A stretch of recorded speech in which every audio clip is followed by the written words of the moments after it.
What's up, everybody? Stacking Surfer here, your favorite YouTube stacker, back with another awesome video. Today we're at Liberty Coins in Huntington Beach, and we're going to have some fun. I'm going to take a couple of my coins in there, and we're going to see how much I can get for them. We're also going to do a little interview of some of the other coins they have, kind of our first interview with this store to get to know them a little bit, and what do they sell, what do they buy, what do they like. And I don't know what we're going to find, but we're going to go in there and find some fun stuff. In addition to that, I'm hoping to get some constitutional junk silver because I know you guys like to get gauze or giveaways, and so I'm going to see if I can get some of that. I'm hearing that the price of junk silver and constitutional silver, however you want to name it, has come down quite a bit. So we're going to go in there and check it out. So come along with me for the journey and hit it. Surfer, like I'm your best friend. Balances in your bank instead. What's your take on the new Morgans and peace dollars that are being minted again now? Are they kind of fun to buy? Are they worth purchasing, or what do you think? Do you think they're going to go up in value over time? Well, with coins, it's kind of, you really just got to predict the market. So, you know, history's a good teacher.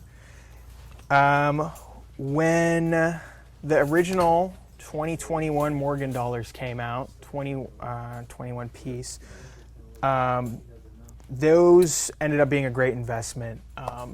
There was issues with the mint, so it was very hard for people to actually buy them in the first place. There was lots of, people weren't able to get their orders filled, so it was very hard for people to get them, at 80 bucks. So when they did become available in the market, people were buying them for like $300 in OGP. The prices have gone a little bit down since then, but if you had, if you bought your 5 proof Morgan dollars, especially your CC, your D, no one was expecting the D to be a good year, but it ended up being good because that was the one that was most congested in the ordering. I think the D graded MS70 goes for like almost like 600, 500 bucks, right? This time, I'm not sure about like the normal standard, standard strikes. 2021 really was a special year for coin collectors. It was the last year they had the state quarters. It was the year that they changed up the Silver Eagle design. It was the 100-year anniversary of the peace dollar, and the 100-year anniversary of the end of the Morgan dollar, right? So you really have the stars aligning to create, a year where there was a lot of collector interest. I'm not sure if that interest is going to be coming into 2023, but what I know people do talk about, and we get a lot of people ask, is if we have the proof ones in yet. So I got a handful of those in, and they look really nice. Cool. The other thing that I'm hoping to get soon, but it doesn't come until the fall, is the reverse proofs. Mm-hmm. I think those are going to be really fun, because I believe that's the first time they're doing either of those designs in the reverse proof. Mm-hmm. They didn't do them in 2021, so we'll see what happens with those. So I know a lot of people are trying to order those up. Yeah. Ancient coins. Mm-hmm. So I know some people are starting to pick up ancient coins from some of the auctions. Yeah. And for me, it's always kind of hard to know what the value is. You have to kind of go onto eBay to see what they might be. But I know some people are looking for those, and a lot of times they're graded. Do you have any take on, or anything you can share with us around ancient coins as far as like tips on? Sure. Finding them and making sure you're buying something that has good value as well. Would you like to see some ancient coins? Oh, that'd be awesome, yeah. Sure, let me go ahead and grab a display for you. All right, these are great looking coins. So I'm seeing a lot of dates on here. I'm seeing BC, so this one is 49 BC. I'm seeing some that are in the 300 BC. Yeah, so yeah, wow. The first coins were made around 500, 600 BC. And since then, they've been making coins en masse as like the main way of spending money until really about like 200 years ago is when people started using paper money pretty frequently. A lot of these coins, these ancient societies, they use these coins for the silver value. They used gold, they used silver, right? And the value of them. These look like copper. Yeah. So back then, a silver coin was worth a lot of money. So let's take this for example. This is probably the oldest coin we have in the store. This is what they call a siglos. This is from the Persian Empire, which was the largest empire in the world at the time. And they made these little silver globs. It hardly even looks like a coin. If you take it out there, it doesn't have a design on the back. It's just like a punch, right? This coin would have been about a week's worth of, wages, right? Okay. So It's like, about- like a yeah. savings for them. It wouldn't really Exactly. be spending money. How payment happened a lot of the time is that they would basically work, they'd go on campaign, as soldiers or farmers, and when the season ended and they went to, they have a lot of value, so they would get like maybe 2 or 3 of these for, like a month on campaign or several months out, right?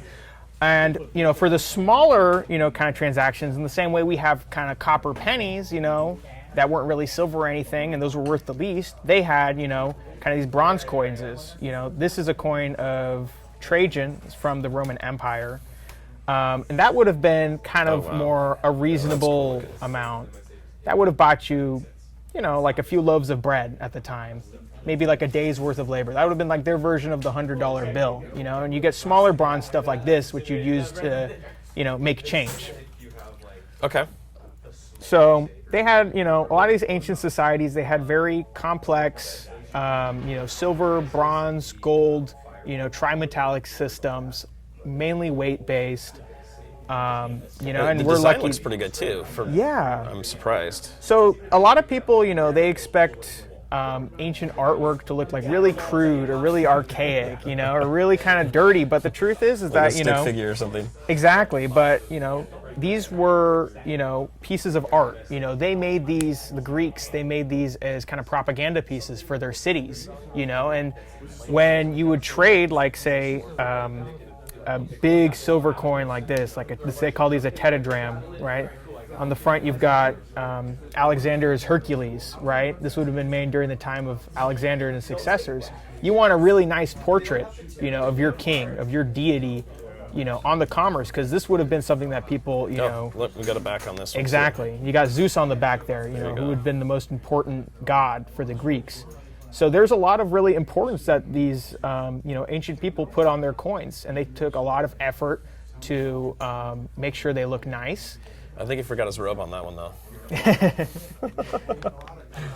So explain to me a little bit, why are these not graded, first off, and would they be worth grading if someone came in to buy them versus the ones you have over here that are graded? Yeah. Is it the quality? Is it the, how much detail is still left in them? So, ancient market is a much different market than your U.S. coins or even your world coins. With the U.S. market, it's a very, very developed market. People have been buying coins, studying coins to a point where it's almost like a science, right? We literally have grades, that you can, basically have 2 of the same coin and compare it and say, okay, this one's a 67, this one's like a 64, right? And you can have all these auction listings and you can make aggregates, you can have averages to the point where, it's all compounded on like a monthly spreadsheet that I can, basically take whatever coin you have, look at a price and then give you a value, right? It's very straightforward. Ancient coins is more like the antiquities market. A lot of it is very partial, So they're not rare per se, but sometimes some civilizations are much more desirable than other civilizations, and the reasons... Like these here. So you've got, this is the Kingdom of Macedonia. I don't even know how to pronounce this one here. Illyria. Europea, or wait, Eubea. Eubea. So we've got different ones that are in here too. So to me, these look like, at least this one, extra fine, has a little bit better detail to it. So, because ancients, no 2 coins are the same. So you can't just say, like a double gold eagle from the same year. You look at the design features, you can check by the wear, oh, this is a 67, this is a 64. You can't do that with ancients. Each one was struck almost on individual dies, right? So you get so much variation with the design. You get so much variation with the condition, as you would normal coins, where you don't have like a set grading system. And for that reason, at least amongst people who buy ancient coins, there's a very strong, pushback against grading. Grading is becoming a lot more popular now, You mentioned it earlier, but graded ancients are really killing the market right now. And that's because a lot of people who are used to sort of US coins, right, or world coins, and sort of, being able to look at a grade and, pay extra for that grade compared to one in like lower grade, they're coming into this and they want to bring that culture into the ancient coins. So still, most of the best ancients are not graded, but more and more you start seeing, NGC show up at these big auction houses, and a lot of the top pop coins are now starting to get slabbed, right? And there's mixed feelings about that. Well, the good news is you can always take them out. Yes. But what I've noticed too is, so we're looking at like you've got fine, you've got extra fine. I don't know what the CH means next to it. Choice. So a little better extra fine. XF, yeah. And then you've got almost uncirculated. I don't know what AU means in this situation, but. So with NGC, they basically kind of invented their own grading system for ancient coins. Okay. So typically with ancient coins, you've got good, you've got VF, plus minus, good VF, choice VF. You've got EF, especially fine, and you don't really say AU because there's no such thing as an uncirculated ancient coin, right? It's either been toned to hell or it's been in the market. So we just say like, EF or especially fine, right? That's what we use to say like a really nice coin. And it just comes around and they say, well, we're going to start bringing in the terminology of US coins into ancients. So they kind of follow the same sort of idea where you have G is really bad, F is okay, VG is like, got some detail, F is maybe like halfway there, XF or, EF as, almost, AU. AU is almost like, this would probably be what it looked like, after like, being spent for a few days. And then you've got MS, which, I mean, honestly, they just kind of put on any coin that looks pretty, in my opinion. They also have a few differences. So they have a 1 out of 5 scale for strike, surface condition, and one other factor. But on these coins, they're common enough they don't even bother like really grading. Yeah, I've seen it on some of them, and those tend to be a lot more expensive. Those ones. in the hundred, like exactly 600 to multiple thousands. I've been looking up some of the Greek coins, actually Greek and Roman coins that are gold that look like they're about this size. So there may be a tenth of an ounce of gold, and they're like $6,000. Yeah. And some of them have like a 4.5 and a 5.5. Sure. And I'm just having fun looking at them. But so that's another part of their grading system if they are in a lot better condition then. Okay. All right. Yeah. Well, that's cool. I think that's awesome. Well, thank you so much for sharing all that knowledge with us. I think everybody's going to appreciate that. Well, we had Zach, our senior numismatist and manager, price out these coins. We would probably pass on something like this. Okay. So let's flip that we'd around. probably estimate it as like 70 to 110. Thing is, with a lot of like these really collectible coins, is that it's gonna sit. It's gotta we gotta wait for like the right person to come on in and buy the kind of coin.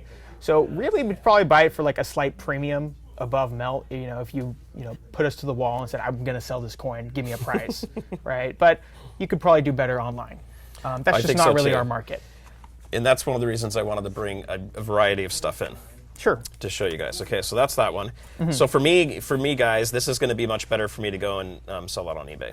Yeah. Or just to hold. A piece of advice. If you're ever wondering what is better to sell on eBay or auction versus at a store, typically you'll get better prices for things that are more liquid and more mainstream. So yeah, like this, I think is a mintage of 5,000. Exactly, and it's got to be a very specific person to buy that coin. Someone that likes Marvel, someone that likes Thor. Yeah, and with eBay, you're going to reach a lot more people than we will ever be able to reach. Just having a brick and mortar store in Orange County. So you'll be able to get a better price for that online. So let's take a look at this one here. So this one's a 10 ounce bar. All right, so it's got some fun stuff on the back there. And I'm not real familiar with this bar, but I did see it on an auction on YouTube, and I purchased it the other day.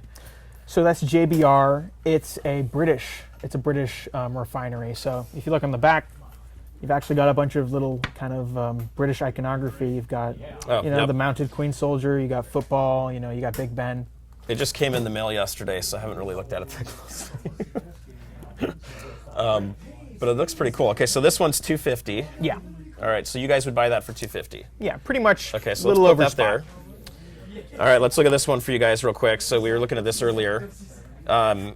So basically, a little under what I paid for it is what you guys would buy this for.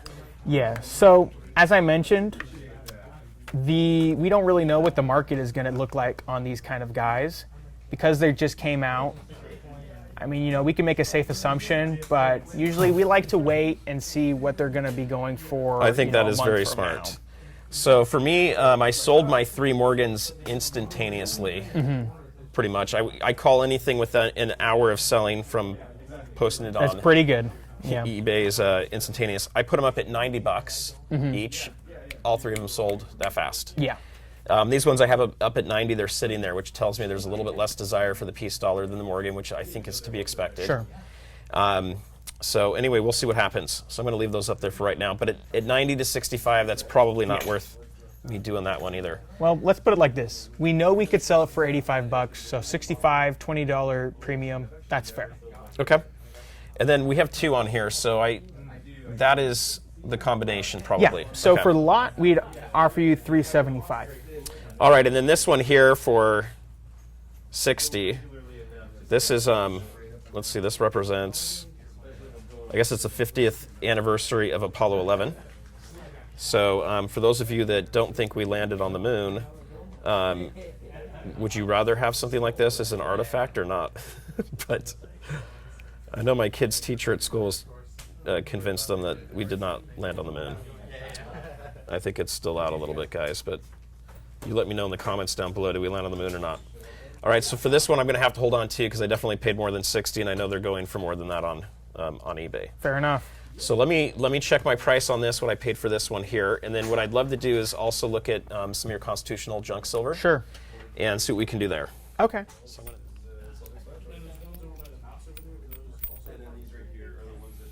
All right, so for all of you watching this at home, this is how the channel gives away silver. we take stuff like this and we convert it into this for you guys. So I have been waiting about 4 or 5 months for the price of constitutional or junk silver to come down. It was considerably higher, and so I've been looking for it to come down quite a bit so I could do it. This silver bar I actually purchased for $249, and I can sell it to them for $250 today, so it works out really well for me. And we're going to turn this into constitutional junk silver so that you guys have some awesome freebies and giveaways. I know you all like that a lot. And also because my coin roll hunting has been completely zero. We are not getting any silver in the coin roll hunts. Well, if you go for quarters, you're probably not going to find much. Even the dimes we're not finding. I only went through 1 box of each, but we didn't find anything. Yeah, it's just luck, you know. It is.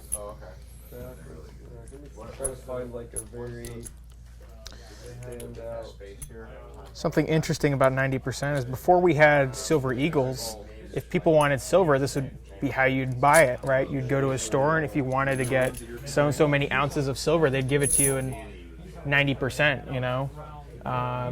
1 ounce bullion coins didn't really become like a thing until like the late 70s, early 80s. So, you know, this And is then I wanted classic to do one more dollar. One more dollar? Yep. Call it 11? This is all. Am I counting that right? 1, 2, 3, 4, 5, 6, 7, 8, 9. Oh, $3 dimes. Yep. I was thinking So let's do another quarter. another quarter, you got it. Yep. Perfect. Voila, 10. Okay. So we're going to have 2 different receipts. We're going to have our buy receipt and our sell receipt. Okay, Let's go ahead and take care of the bar. Thank you for watching, and until next time, peace out.